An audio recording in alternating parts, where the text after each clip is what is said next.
He was standing in our kitchen, laughing.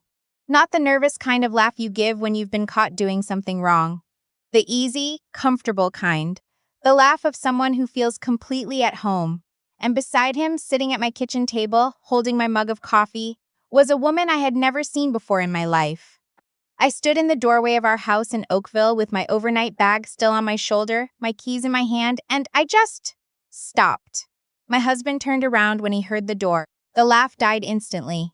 "You're back early," he said. Not hi, not I missed you, just that. I looked at the woman. She was around my age, maybe a year or two younger, pretty in a quiet way. She was wearing a sweater I recognized, pale gray, cable knit because I had washed it for my husband a dozen times. She looked back at me with this expression I couldn't quite read. Not guilty, not defiant, more like resigned. Like she had known this moment was coming and had already decided what she was going to feel about it. "Who is this?" I asked. My husband set down his coffee. "Her name is Christine. She's been going through a really hard time, and I said she could stay here for a bit, just until she gets back on her feet." I remember the sound of the refrigerator humming, the afternoon light coming through the window over the sink, my own heartbeat very steady, very loud. "In our house," I said. "Ren, listen. In our house, Bennett." My name is Ren. I was 31 years old at that moment, a licensed paralegal at a mid-sized firm in downtown Toronto, and I had been married to Bennett for 4 years. We had a semi-detached in Oakville that we bought together, that we painted together, where I had spent 3 weekends stripping and refinishing the hardwood floors because we couldn't afford to have someone do it for us. I knew every corner of that house, and sitting in the middle of it in my husband's old university sweater was a woman whose last name I didn't even know. I had been in Ottawa for 2 days, a client matter, a real estate dispute that had gone sideways at the last minute and needed someone on the ground. I had texted my husband from the hotel the night before. He sent back a thumbs-up emoji and nothing else, which I had chalked up to him being tired. I understood now why he hadn't wanted to talk. "How long has this been going on?" I asked. It's not what you think." I looked at Christine. "How long have you known my husband?" She glanced at him. He looked at the floor. "About 8 months," she said. 8 months. Our 4th anniversary had been 6 months ago. He had taken me to a restaurant on the waterfront, ordered a bottle of wine that was more than we should have spent, and told me he felt like the luckiest man in the world. I set my overnight bag down very carefully by the door. I took off my shoes. I walked into my kitchen, opened the cupboard, and took out a glass. I filled it with water from the tap. I drank it standing there at the sink, looking out at the backyard where the tomato plants I had put in last spring were still doing surprisingly well for October. "Okay," I said. Bennett let out a breath. "Ren, I need you both to give me a few minutes alone." They went into the living room. I stood in my kitchen and I thought about the tomato plants and the hardwood floors and the bottle of wine on our anniversary and the way I had texted him from the hotel the night before and gotten a thumbs up back. And then I thought about something else entirely. I thought about the fact that my husband was a project manager at a construction firm and that his company's finances ran through a joint account that I, as a paralegal, had set up and had full visibility into. I thought about the fact that over the past 3 months, I had noticed some irregular transfers out of that account. Transfers I had mentioned to him twice casually, and which he had explained away as some subordinate payments that didn't always get categorized. I thought about the 8 months. I thought about what 8 months of a second life costs in this city, in this economy. I went upstairs, sat down at my desk, and opened my laptop. My husband came to the bedroom door 20 minutes later. "Can we talk?" "In a minute," I said. "Ren, I know this looks bad. It's fine, Bennett. I just need a few more minutes." He stood in the doorway. I could feel him trying to read my expression and failing. That was the thing about me that he had never quite figured out in 4 years. I was very hard to read when I needed to be. It's a useful skill in law, even paralegal work. You learn not to show the hand before you're ready to lay it down.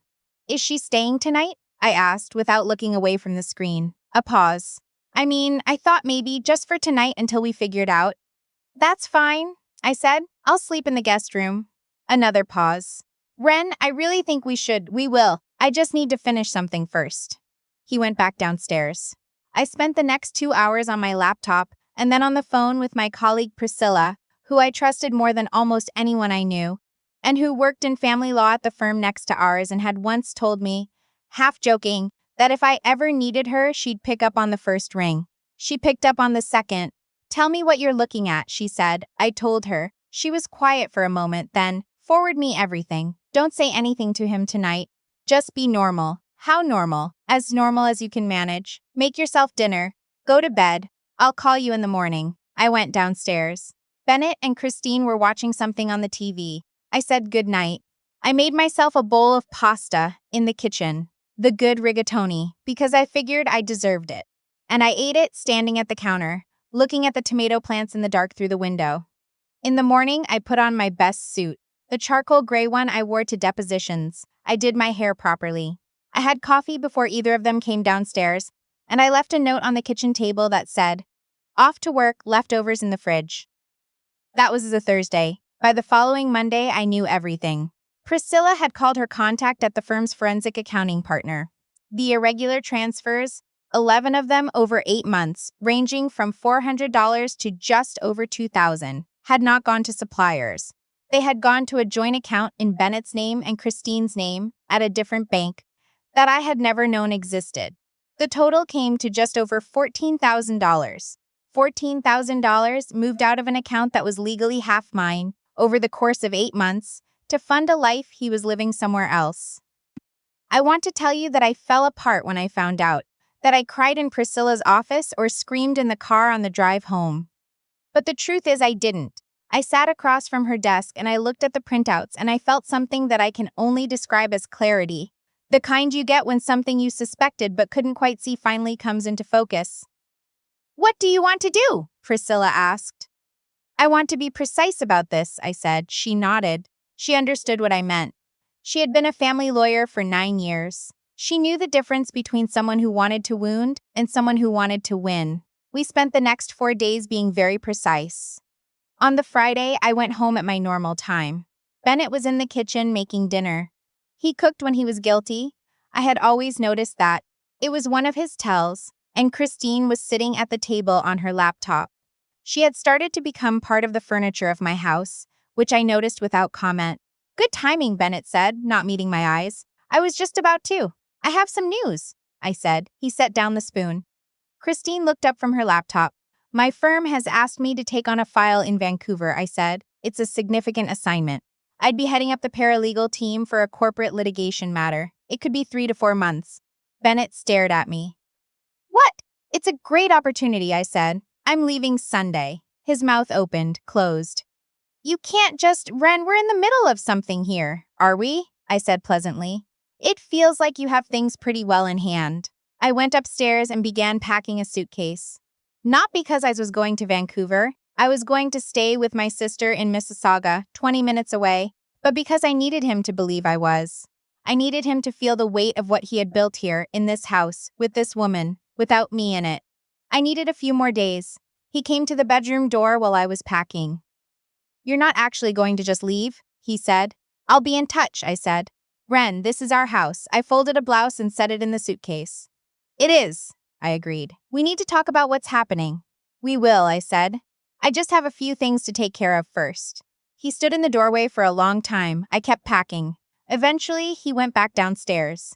Sunday morning, I kissed him on the cheek in the kitchen, said goodbye to Christine with a cheerful little wave that I could tell she didn't know what to do with, and pulled out of the driveway with my suitcase in the trunk and Priscilla's number queued up on my phone. I drove exactly 23 minutes to my sister's place, made myself a cup of tea, and sat down at her kitchen table. "Ready?" she asked, I said. "My sister's name is Daphne. She is 3 years older than me, works in HR at a tech company in Etobicoke, and she had been listening to me describe the growing unease in my marriage for the better part of a year, without ever saying I told you so. She said it now once, and then got up and made us both more tea, and that was that.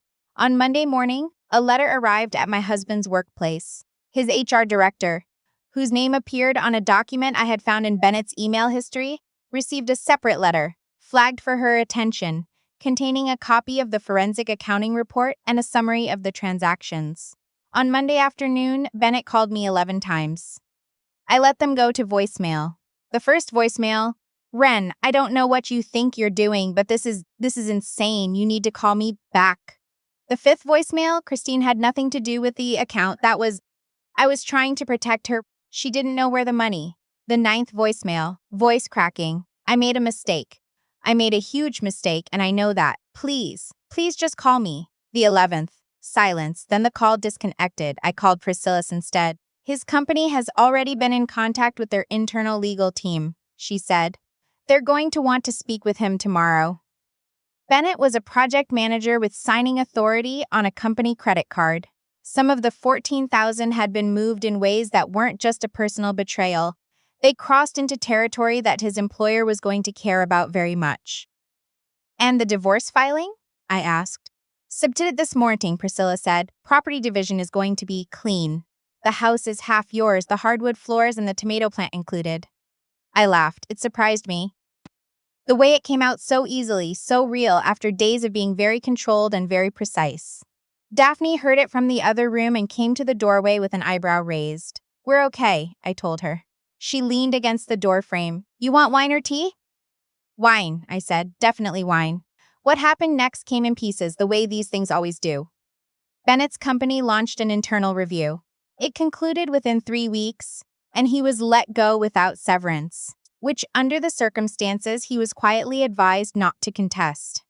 I heard this through Priscilla, who heard it through the kind of professional grapevine that exists in every mid-sized city if you know where to listen. He had also, in a moment of extraordinary poor judgment, posted something on his Instagram in the days after I left. A vague, wounded caption about people who walk away instead of fighting for what matters. It was shotted and sent to me by 3 separate people within 6 hours. Priscilla added it to the file without comment. Christine, as far as I could tell, had not known the full extent of where the money was coming from. That made a certain kind of sense to me.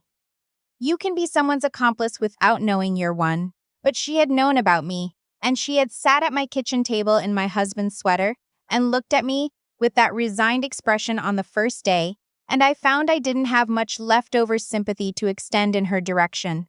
I heard eventually through a mutual friend that she had moved out of the house in Oakville within a week of me leaving.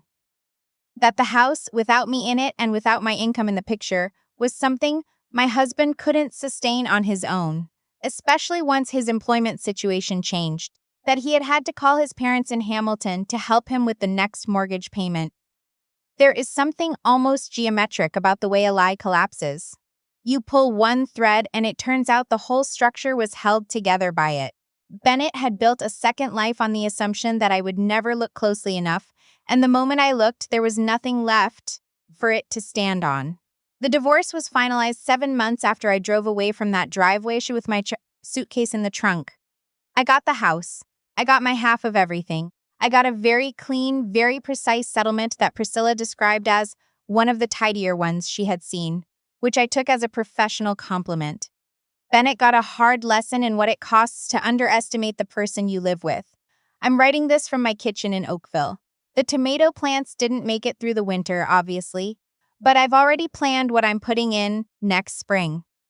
Daphne keeps threatening to help, which means she'll show up with strong opinions about raised beds and then drink half a bottle of rosé and watch me do the actual work. And that's fine. That's what sisters are for. The hardwood floors still look good. I stripped and refinished them myself, and they held up, and they're mine. Some things, it turns out, are exactly as solid as you build them.